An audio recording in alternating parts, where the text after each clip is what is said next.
लिखो, चलो लिखो, लिख लिख।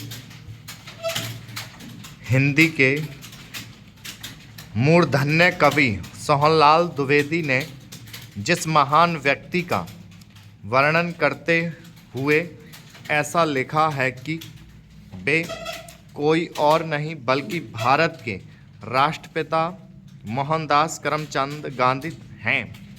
संपूर्ण विश्व में महात्मा गांधी के नाम से विख्यात गांधी जी द्वारा अपनाई गई सत्य, अहिंसा और सत्याग्रह की नीति ने न केवल भारत बल्कि विश्व राजनीति को भी नई दिशा एवं दशा प्रदान की।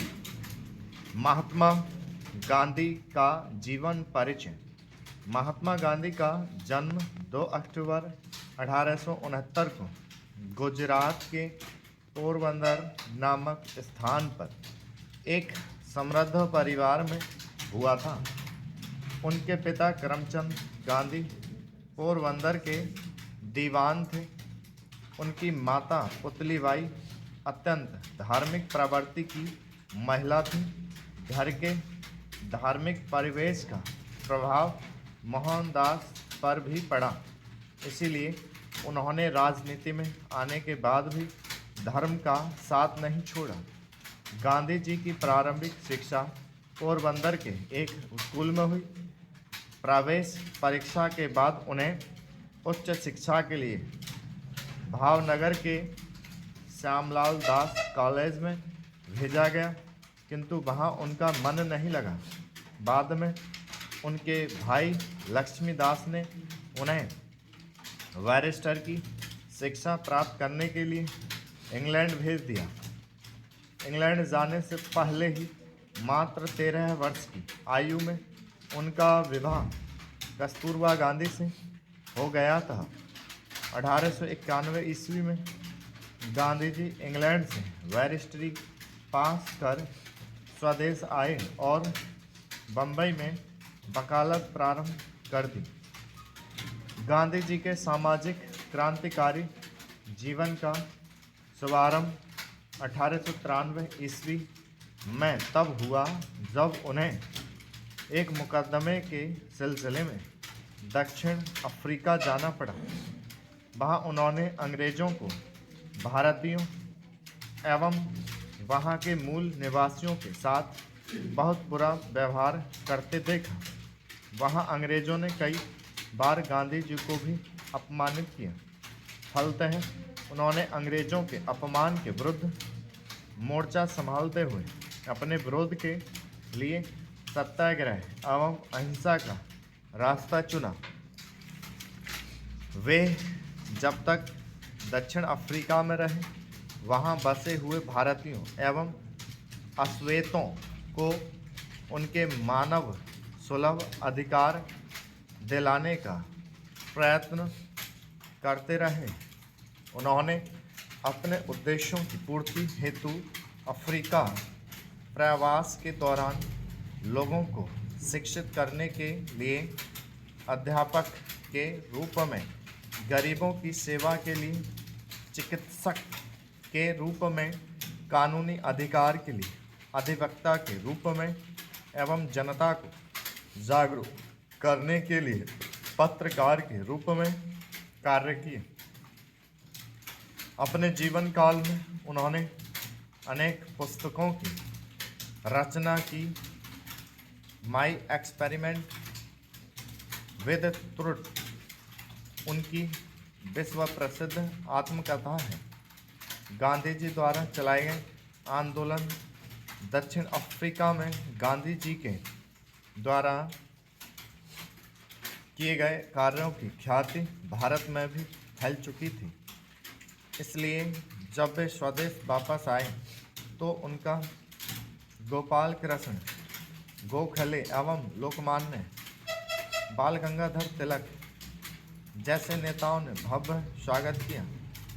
भारत में गांधी जी ने जो पहला महत्वपूर्ण कार्य किया वह था बिहार के चंपारण जिले के नीलह किसानों को अंग्रेजों से मुक्ति दिलाना।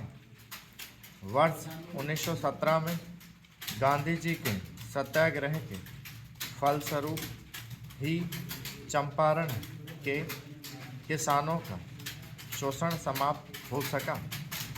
भारत में अपने उद्देश्यों की पूर्ति के लिए गांधी जी ने गुजरात के अहमदाबाद में साबरमती आश्रम की स्थापना की।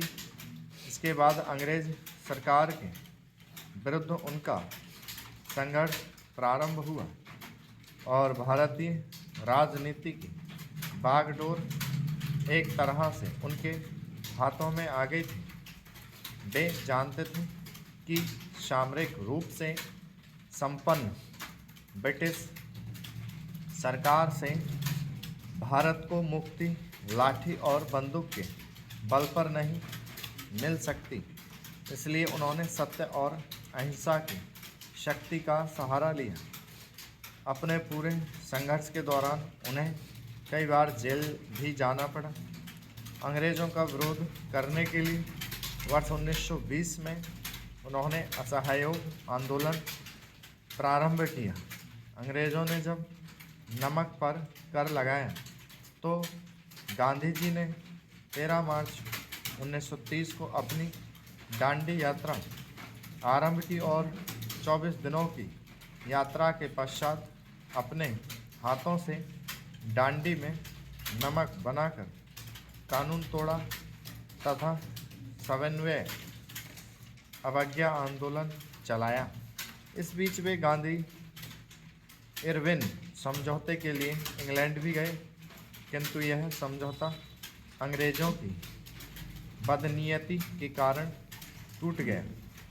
परिणामस्वरूप यह आंदोलन वर्ष 1934 तक चलाया। वर्ष 1942 में भारत छोड़ो आंदोलन के दौरान लोगों को करो या मरो का नारा देकर इस आंदोलन में उन्होंने महत्वपूर्ण भूमिका निभाई।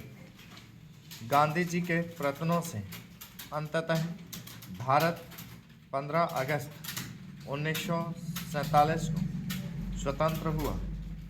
वर्ष 1920 से लेकर 1947 तक भारतीय राष्ट्रीय आंदोलन में गांधी जी की भूमिका के कारण इस युग को गांधी युग की संज्ञा दी गई है।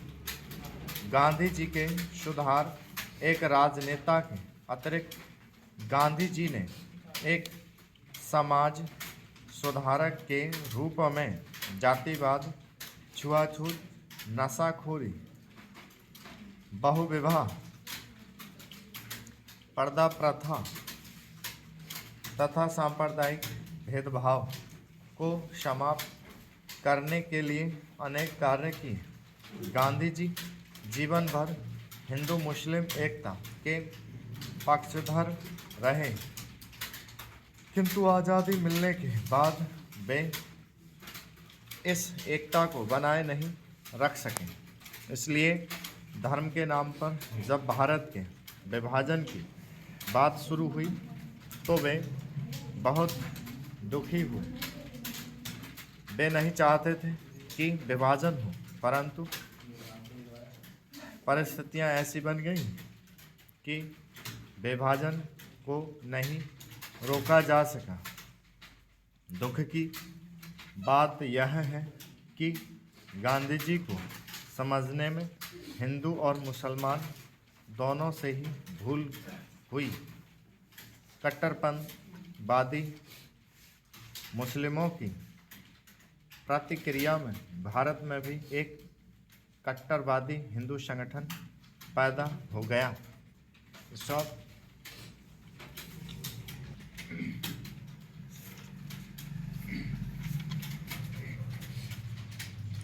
क्या गई